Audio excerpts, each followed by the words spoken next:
وده انا بقول لك على حاجه هتشتغلها وانت قاعد في بيتك، هتعمل لك 20-30 الف دولار في الشهر، وممكن توصل ل 100 الف دولار في الشهر. اكيد كلنا شفنا الترند اللي طلع بعد الفيديو ده، وبين ناس بتبرر وناس بتهزر بانت المشكلة الأكبر. والمشكلة مش عدد الناس اللي شغالة في المجال أو اللي بتعرف تبرمج، ولا في موارد الدولة والإمكانيات اللي عندنا، ولا النت ولا الكهرباء اللي بتقطع، ولا في تعليم الأطفال والاتجاه بتاعهم في المدارس، لأن اللي عايز يتعلم حاجة بيتعلمها. المشكلة فعلا هي فكرة الحشد بدون أي استراتيجية حقيقية أو أبحاث علمية نتسند عليها، زي ما بنفكر في الطرق والكباري كده. تعال أفهمك. من أحسن التعليقات اللي شفتها على الترند ده وعلى الفيديو على كل الكلام ده، هو كان بوست عمله المدير التنفيذي لشركة وظف، شركة زي ما كلنا عارفينها متخصصة في إن الشركات بتحط عليها الوظائف اللي عندها وتعين ناس، وده اداهم معلومات كتيرة جدا بترجع لحد 10 سنين ورا عن الوظائف اللي في السوق المصري. فمن خلال البيانات بتاعت ال10 سنين اللي فاتوا، المدير التنفيذي عرف يجمع شوية معلومات مهمة جدا ولازم نتكلم عنها.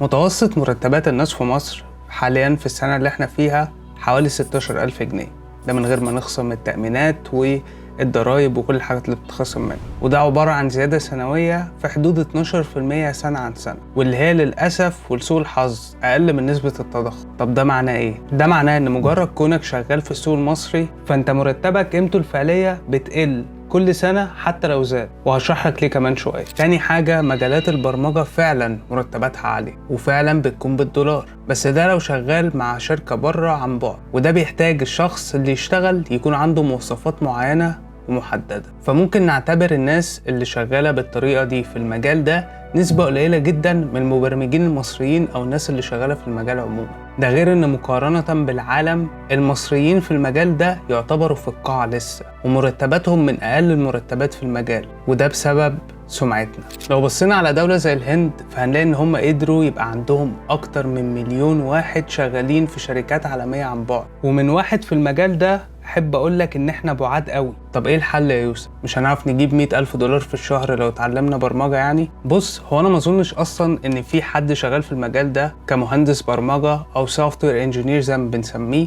بيقبض الرقم ده أساسا. لو بصينا على جوجل وشوفنا الافريج سالري بتاع واحد عنده 6 سنين هندسة في نفس الوظيفة دي، بمجرد سيرش بسيط على جوجل، مش محتاجين نكون عارفين أي حاجة زيادة، هنلاقي إن هو في حدود 300,000 دولار في السنة، وده بيدخله في سكة 25,000 دولار في الشهر. وجوجل تعتبر من أعلى الشركات في المرتبات في المجال ده، بس أنا الرئيس مأكد لي، وعلشان كده أنا عملت الفيديو ده. حلو إن إحنا نحلم، بس الأحلى إن إحنا نكون واقعيين في الأحلام بتاعتنا، ويكون عندنا أهداف نعرف فعلا نوصل لها. لو عايزين فعلا نتقدم محتاجين نكون واقعيين وننافس الناس اللي قدنا دلوقتي. لو احنا بنشجع منتخب مصر مثلا، مش بنقول ان احنا عايزينه يكسب كاس العالم، بنقول حاجة على قدنا، عايزينه يتأهل، عايزينه يشرفنا. كذلك نفس الموضوع في اي حاجة احنا عايزين ننافس فيها. تعال نرجع للهند.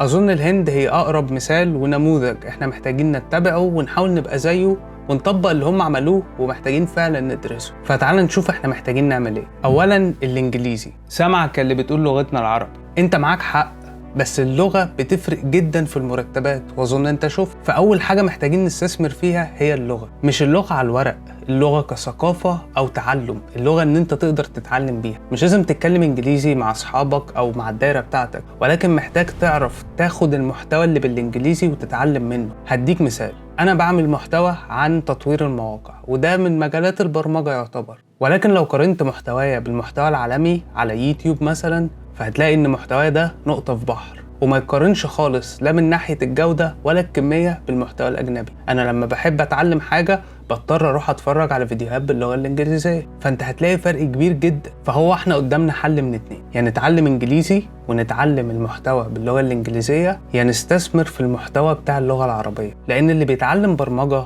أو أي مجال من المجالات الجديدة بيتعلمها من على النت مش من فصل، فإحنا محتاجين نوفر له المحتوى اللي هيتعلم من خلاله، وهو ده فعلا الاستثمار الحقيقي. تاني حاجة السمعة. لازم نسوق للناس اللي عندنا ونسوق للعامل المصري في المجالات دي. لازم نقدم للعالم حاجة مختلفة عن الاسطوانة المشروخة بتاعت بلد الحضارة وحضارة 5000 سنة والكلام اللي احنا بنردده بقالنا كتير قوي، لدرجة ان احنا بقينا بالنسبة لهم اجازة بيعملوها مرة في حياتهم، وما بيقعدوش فيها اكتر من اسبوعين. محتاجين نبص على مثال لتسويق احنا عملناه وكان ممتاز جدا، زي المرحله بتاعت نقل المومياوات والعرض اللي احنا عملناه والجذب اللي عملناه للعالم كله في العرض ده. محتاجين نكرر حاجه زي كده واستراتيجيه زي دي، ولكن في تسويق اهم مورد من الموارد اللي في مصر، الشعب بتاعها، الموارد البشريه، لان عندنا منه كتير. تالت حاجه الدعم بالتواصل. كفايه ناس ما بتعرفش تصلح عربيتها تفتح ورش. اظن الرساله وصلت.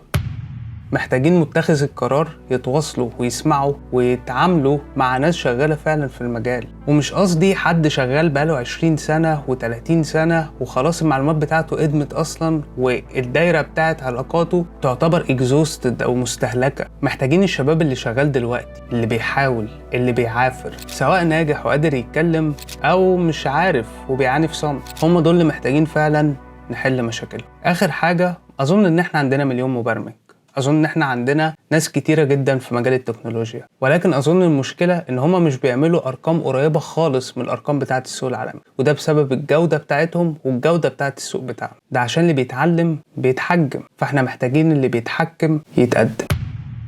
ودي كانت رسالة بسيطة وشوية شرح لمعلومات انا جمعتها بعد ما شفت الفيديو ده، وحبيت ان انا اشاركك الافكار دي. قولوا لي رايكم، ويا ريت تنشروا الفيديو ده وتعرفوا الناس اللي حواليكوا سواء اولادكوا او اهاليكوا ان الموضوع مش بيجي من الفصل، الموضوع بيجي من ان انت تعلم ابنك الحاجات اللي هو محتاجها فعلا علشان يبتدي يتطور كشخص. المجال عمره ما كان بيحدد مستقبلك هيبقى كويس ولا وحش. في لعيبه كوره بيقبضوا اكتر من دكاتره زي ما كلنا عارفين، ومغنيين وتيك توكرز بيعملوا اكتر مننا كلنا، وفي مبرمجين مش لاقيين ياكلوا. الفكره في ان انت تأهل البني ادم، والتأهيل ده هو اهم حاجه محتاجين نركز عليها.